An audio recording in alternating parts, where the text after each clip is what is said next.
नमस्कार मित्रांनो, कसे आहात? माझ्या चॅनलवर सर्व श्रद्धाळू भक्तांचे व मायाळू भक्तांचे सहर्ष स्वागत. नवीन असाल तर चॅनलला सबस्क्राईब करा, लाईक करा व इतरांना शेअर करायचं मात्र विसरू नका. चेडा गोटा असो, देवींचे शिपाई असो, देवींचे राखणदार असो, देव असो, दिवी असो, अशी गुपित माहिती सांगणारं, सत्यावर माहिती सांगणारं, शोध करून अभ्यास करून वारवडणाऱ्या माणसांकडून लोकांना आलेले अनुभवावरून आम्ही तुम्हाला माहिती देत असतो, जेणेकरून तुम्ही कुठल्याही देवाधिकांविषयी माहितीविषयी वंचित राहिला न पाहिजे. सर्वप्रथम तुम्हाला माहिती पोहोचावी आणि कार्यावर कोणाला आडा पिडा साडेसाती दलिंद्री लक्ष्मी बंधन चेडा गोटाचा त्रास असो, करणे भानामतीचा त्रास असो, गुरु विषय शंका असो, गेनमाळ विषय शंका असो, कुठल्याही पद्धतीची शंका जर तुम्हाला मला विचारायचं असेल, तुम्हाला बघायला यायचं असेल, मंगळवार शुक्रवार माझी गाद चालू असते. नमस्कार, व्हॉट्सअपवर मेसेज टाका, तुम्हाला लोकेशन ॲड्रेस दिलं जातं. माझी न्यायाची गादी आहे, जे काय असेल ते सत्य सांगण्याचा माझा धंदा, मी नाही कोणाचा मध्ये. असे भरपूर मित्रांनो लोकांचे कामं माझ्या गादीवर होत असतात. मी कुठल्याही प्रकारचे मार्केटिंग करत नाही. मार्केटिंग करण्याची गरज त्याला असते जो ढोंगी असतो, जो खरा नसतो. मला मार्केटिंग करायची गरज नाही, पण माझ्या गादीला 100% तुम्हाला गुण पडतात. पण तुमच्या विमानात कुठं ना कुठं भक्ती असावी. 10 ठिकाणी फिरून जर तुम्ही आला असाल आणि माझ्यावर विश्वास नाही ठेवला किंवा माझ्या गादीवर विश्वास नाही ठेवला तर तुम्हाला फरक पडत नाही. तुम्ही येऊ नका. सर्व प्रकारचे प्रॉब्लेम बघितले जातात. जर माझ्याकडे होत असेल तर 100% होतं, जर नाही होत असेल तर मी डायरेक्ट तोंडापुढे म्हणत असतो की माझ्याकडनं ह्या गोष्टी होत नाहीत. मी 1 रुपया न घेता गादी भरवणारा पोरगा आहे, हे मात्र लक्षात ठेवा. जर मला भेटायला असेल तर मंगळवार आणि शुक्रवार असते. डिप्रेशन बॉक्समध्ये माझा नंबर दिलेला आहे. काय अटी दिलेलं ते अटी वाचूनच मला कॉल करा. अन्यथा नसला केला तरी चालेल. प्रॉब्लेम हा तुमचा असतो, माझा नाही, हे मात्र लक्षात ठेवा. चेडा गोटा असो, देवींचे शिपाई असो, देवींचे राखणदार, अशा गुपित माहित्या सांगितल्या, दऱ्या खोऱ्यातल्या माहित्या सांगितल्या, ज्यांना कुठल्याही प्रकारच्या माहिती नव्हत्या. युट्यूबवर कुणी अशा गुढ रहस्य दिलं नव्हत्या, तशा गुढ रहस्य सांगण्याचं काम. चेडा गोट्यांची नावे असेल, चेडा गोट्यांचा इतिहास असेल, 52 चेडा गोट्यांचा इतिहास असेल, धूपकर्म असो, स्नानकर्म असो, त्याच्यानंतर मित्रांनो बारीक ना बारीक घरगुती तोडगे असो. मित्रांनो ज्याच्याकडे गादी आहे तो देखील आपल्याकडनं मदत मागतो. म्हणजे विचार करा की माझी गादी हे सत्याची आहे, सत्य सांगण्याचा माझा धंदा.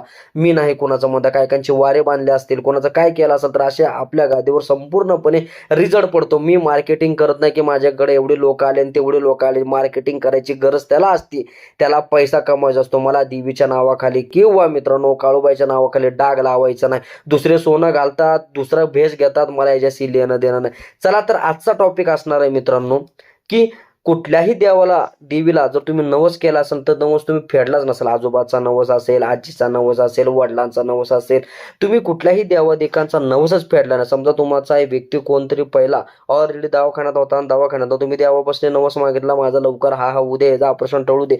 जर तुमचं ते ऑपरेशन टळलं, देवाच्या कृपेने तो चांगला होऊन घरी आला, तर तुम्ही नवस फेडत नाही. तुम्हाला विविध प्रकारचे झटके मात्र पोहोचतात. घरामध्ये सुख समाधान नांदत नाही. त्याच्यानंतर घरामध्ये किरकिर होतात, घरात भांडणं होतात, कलेश होतात, नवरा बायकोचं पटत नाही, लेकरा बाळांचं पटत नाही. कुठल्याही देवाला परत नवस मागायला गेला की तुमचा नवस पूर्ण होत नाही. घरामध्ये चिडचिड होते, आमुषा पूर्ण, मला भांडणं होतात. देवीच्या वाराच्या टायमाला काय ना काय हाताला लागतं, रक्तपात मात्र तुमचा होतो. म्हणजे समजा की मंगळवार शुक्रवार आला की तुमच्या हाताला बिलेट लागेल, तुम्ही घसरून पडचाल, जीव घेणे हल्ला होतो. मग हे देवीच करते का? तर नाही मित्रांनो. एखाद्याला तुम्ही नादावलं असतं, त्यातले गण देवीचे राखणदार असतील, अंबाबाईचे असेल, सतरसुंगी मातेचे असेल, तुळजाभवानीचे असतील, येडाईचे असतील, त्याच्यानंतर मेसाबाईचे असेल, अशा अनेक देवतांचे गण असतात. ते की तुमच्या आमच्यासारखे ते कामं करत असतात. एक प्रकारचं जर तुम्ही त्यांना दिलं तर तुमचे कामं करतात. तुम्ही नवस केला, ते गण तुमचे कामं करतात आणि तुम्ही त्या गणाला खुश करतात. जसं कोंबडा असेल नवसाचा असेल किंवा बकरा असेल नवसाचा असेल. त्याच्यानंतर मित्रांनो विविध प्रकारचे तुम्ही खानादाना हे देवाला देत असतात. कोण दहीभात असेल, पुरणपोळीचा नैवेद्य असेल, 11 सवासणे असतील, वेगवेगळ्या प्रकारे वेगवेगळा माणूस हा नवस मागत असतो. पण देवीला किंवा देवांना गारण करत असतो की हा व्यक्ती बरा होऊ दे किंवा माझा असं होऊ दे, माझं तसं होऊ दे. मग तुम्ही नवस फेडला नाही तर असे जी तुम्ही तुम्हाला सांगितलं आहे आत्ताच की तुमचे नवरा बायको जो भांडणं असेल तर सॉल्व्ह होत नसतात, एखादं विकल्प तुम्ही घेतलं किंवा तुम्ही डुबता, पैसा टिकत नाही, पैसा वेगळ्या कामाला जातो. वेगळ्या कामाला कुठला जातो महाराज, हा पण मी तुम्हाला सांगून देतो. बघा, एखादी प्रॉपर्टी घेतली, त्या प्रॉपर्टीमध्ये तुमचं नुकसान होतं. एखादी सायकल घेतली, गाडी घेतली तर त्याच्यामध्ये तुमचा अपघात होतो. असे काय ना काय अडथळे, काय ना काय विविध प्रकारचे वेगवेगळे अडथळे तुम्हाला निर्माण होत असतात आणि त्याच्यामध्ये तुम्ही नुकसानमध्ये जात असतात.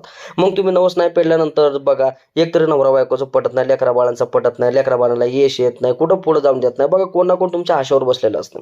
असं नाही की तुमच्या आशेवर बसलं, तुमच्या एक आशेवर, तुमच्या बोलण्याच्या शब्दावर बसलेलं असतं. पहिल्याची लोक बघा, वचन दिली की ते वचन पाळायचे. आताची लोक वचन आणि शब्द पाळत नाहीत, फक्त ढोंग्याचं पांघरून घेऊन झाला. जसा जसा काळ बदलत गेला लोकांचे वचन हे तुटत गेले. काही काहींचे वचन देखील आज देखील खेळापाड्यात एखादं वचन दिलं तर ते 100% पाळतात. जीवाचं रान झालं तरी ते पाळतात. पूर्वीचे लोक असायचे. तसेच त्या वचनाखातीर मित्रांनो हे देव तुमचे राखणदार जे असतात, जे कामं करणारे, हे तुमच्या वचनावर मित्रांनो थांबलेला असतो की तुमची वाट बघत असतो. जसं की आई लेकराची वाट बघत असते, तसं हा मित्रांनो देवाचा नवस देखील ते गण असतात, ते वाट बघत असतात की आज ना लेकरू माझं आणून देईल, आज ना उद्या माझे चोळी चाळे माझे भरून जाईल, आज ना उद्या असं होईल, आज ना उद्या तसं होईल. म्हणून देव तुमच्या समजूत काढून तुम्हाला शांत करतो, तुमच्या नवसा पडत असतो. तुम्ही जर नाही दिलं तर तुमचे विविध प्रकारचे कामं अडकतात.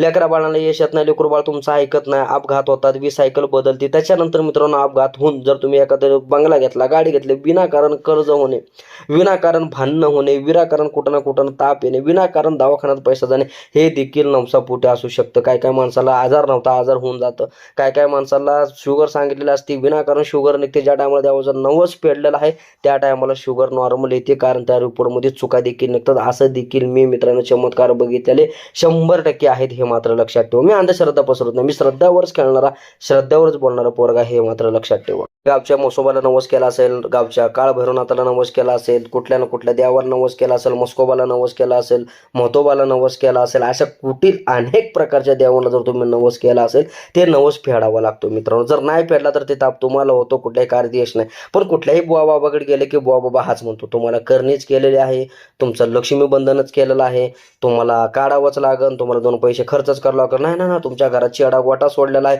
असे म्हणून तुम्हाला मित्रांनो विनाकारण फसवलं जातं, तुमच्याकडनं पैसा लुबाडला जातो. बघा आजकाल ओरिजिनल कोण कौल घेत नाही. इंस्टाग्रामवर बघितलं तर आजकालची येणारी पिढी देखील इंस्टाग्रामवर स्वतःची गादी मांडून बसलेले आहेत. त्यांना ता माहित नाही. ते देखील धावजे बाबाची म्हणतो मी, धावजे बाबाची गादी आहे माझ्याकडे. धावजे बाबाचा इतिहास विचारताना देखील माहित नाही, काळोबाचा इतिहास विचारताना माहित नाही, माता भवानीचा इतिहास विचारताना तरी देखील माहित नाही. असे लोक देखील गादी भरवतात. लिंबाची माळ टाक, चेडावर कापूर जाळ, आमच्याकडे धंद्या पाण्यासाठी वस्तू मिळते. अहो वस्तू झाली तुमच्यासाठी, तिथे देव आहे. मानला तर काळ, नाहीतर पक्की घर जाळी, असा हे काळूबाईचा महत्व आहे. तिचा चेडे वाटावर तुम्ही धंदा करताय. धंदा पण तुम्ही ओरिजिनल करणं, डुप्लिकेट धंदा करताय. एकाकडनं 10-5 रुपये तळतळाचे पैसे घेतात ते गादीवाले. इंस्टाग्रामवर फसवू नका मित्रांनो. सपेक्ट गादीवर जावा, गुण घ्या, नंतर कुठली वस्तू घ्या. मी प्रत्येक वेळा सांगत आलेलो आहे, प्रत्येक वेळा तुम्हाला बोलत आलो, तुम्ही ऐकत नाही. इंस्टाग्रामवर फक्त दिखावा असतो, दिखावा. त्या दिखाव्याला तुम्ही फसवू नका आणि जाऊ नका. काय काय लोक म्हणतात मी मशानातलं करून देतो, मी त्यातलं करत, काय नाही. काय काय आगोरी आपल्या महाराष्ट्रामध्ये ढोंग्या आहेत. काय कायनी तर मित्रांनो आगोरी लोकांनी देखील काय कायला छेड केला, पोरींचा बलात्कार केलेला आहे, शोषण देखील केलेला, असे देखील माझ्याकडे प्रूफ आहे. जे की चेड गोटे विकतात, फक्त एवढंच की माता बहिणी पुढे येत ना, जाऊ द्या बाबा देवाचा आहे म्हणून.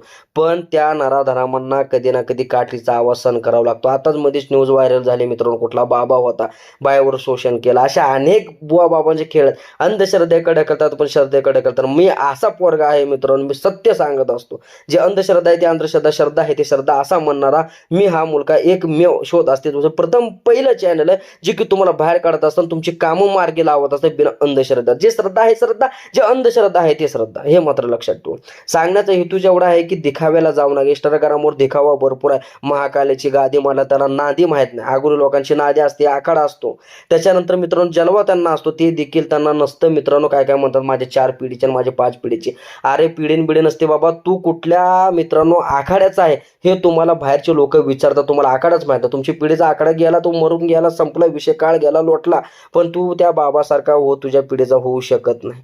ते आट्टा खट्टा होता, त्या हायटेड होता, त्याला नादी असेल, पण तुला नादी आहे का?